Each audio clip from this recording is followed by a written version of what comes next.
Facciamo un breve excursus tra le principali tipologie di mascherine attualmente disponibili, tra quelle che servono a poco o niente e quelle che proteggono davvero le vie respiratorie.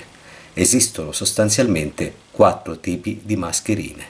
La più elementare è quella di stoffa, detta anche mascherina di comunità se fatta in casa. Non ha nessun tipo di certificazione e non serve praticamente a niente.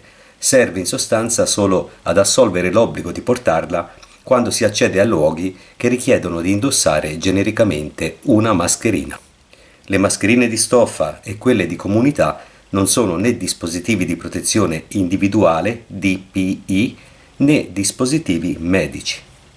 La mascherina più in voga e più famosa è quella chirurgica. Si chiama così perché in sala operatoria protegge il paziente da eventuali agenti patogeni che possano fuoriuscire da bocca e il naso del chirurgo a danno del paziente. Non protegge però il chirurgo dal paziente, non fornisce una valida protezione dagli agenti patogeni esterni, anche perché non aderisce completamente al viso. Non è infatti certificata a tale scopo. Protegge solo gli altri da noi se siamo ammalati, ma solo se la indossiamo correttamente. Non protegge noi dagli altri e dai patogeni eventualmente presenti nell'ambiente dove ci troviamo. La mascherina chirurgica non è quindi un dispositivo di protezione individuale DPI in grado di proteggere adeguatamente le vie respiratorie di chi la indossa.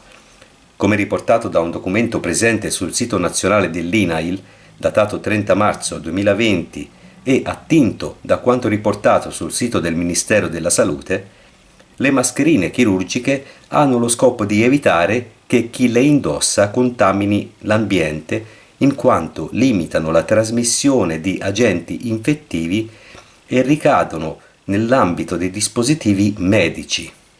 Appare quindi evidente che le mascherine chirurgiche non siano dispositivi di protezione individuale, ma solo dispositivi medici.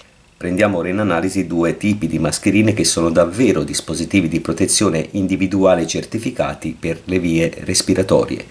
Si chiamano infatti mascherine respiratorie e non chirurgiche. Sono entrambe caratterizzate dall'acronimo FF, che significa Filtering Face, filtrante facciale, e rientrano tra i dispositivi di protezione individuale previsti anche dall'INAIL, che non contempla a tal proposito, ovvero per proteggere le proprie vie respiratorie, tra gli stessi dispositivi respiratori ufficiali, nessuna mascherina chirurgica. La prima mascherina in grado di proteggere dagli agenti patogeni è la FFP2, Filtering Face PIS 2, dispositivo filtrante facciale 2. Blinda l'accesso al 95% circa di virus, batteri e agenti infettivi, aderisce perfettamente al viso e garantisce un'alta protezione.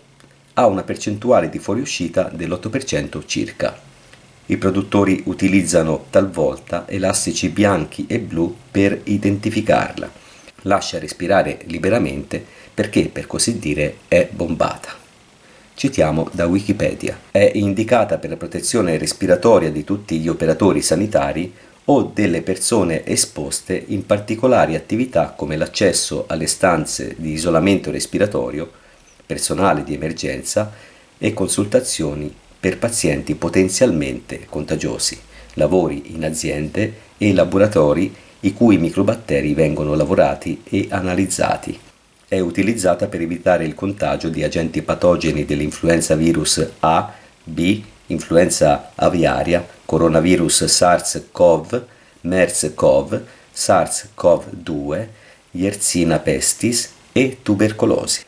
Prezzo a partire da circa 3,50 €. Disponibile anche in farmacia, ferramenta e nei grandi magazzini del fai da te, ma il top della gamma è la FFP3, 3. Filtering Face Piece 3. Dispositivo filtrante facciale 3. È la mascherina che devono indossare i lavoratori che lavorano in ambiente a elevato rischio. Ha appositi filtri che blindano l'accesso al 99% dei microorganismi patogeni, virus e batteri. Protegge da polveri, fumo e aerosol solidi e liquidi, tossici e dannosi per la salute. Protegge anche da particelle molto fini come quelle di amianto e silice. Ha una percentuale di fuoriuscita massima del 2%, filtra le sostanze nocive cancerogene e radioattive. La FFP3 offre la massima protezione possibile dall'inquinamento dell'aria respirabile. Ha un'eccellente aderenza al viso e fornisce un buonissimo comfort alle vie respiratorie grazie anche alla sua particolare struttura bombata. I produttori utilizzano di solito elastici rossi per identificarla. Costo fino a 15 euro l'una.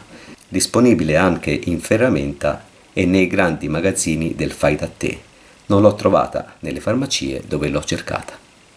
Come riportato sempre dall'INAIL nello stesso articolo sopra citato, solo le FFP2 e le FFP3 sono utilizzate per proteggere l'utilizzatore da agenti esterni, anche dalla trasmissione di infezioni da goccioline e aerosol. Solo tali mascherine sono a tutti gli effetti dei dispositivi di protezione individuale adibiti alla tutela delle vie respiratorie di chi le indossa.